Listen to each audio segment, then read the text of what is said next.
Top 3 des décisions les plus difficiles de Joan Laporta à son retour à la tête du FC Barcelone.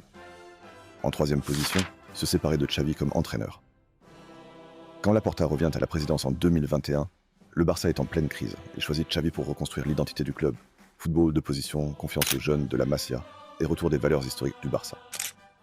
Xavi aide aussi à convaincre des joueurs majeurs comme Lewandowski de rejoindre le projet. Mais malgré une Liga remportée en 2023, Laporta décide finalement de tourner la page. Il dit, je cite, « Le Barça est au-dessus de tout le monde ».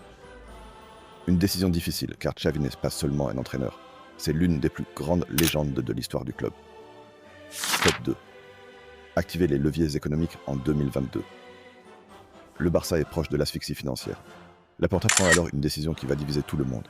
Activer les fameux leviers économiques. Le club vend une partie de ses droits, TV futurs ainsi qu'une partie de certains actifs pour faire rentrer rapidement de l'argent. Il dit, je cite, « Nous devions sauver le club ». Une décision très risquée. Certains y voient le sauvetage du Barça, d'autres un pari sur l'avenir du club.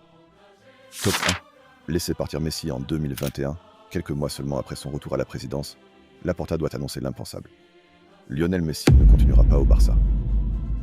Messi accepte une baisse de salaire, mais la masse salariale du club est devenue trop importante et les règles financières de la Liga empêchent l'enregistrement de son contrat. Pour Laporta, accepter certaines conditions aurait mis en danger l'avenir économique du Barça.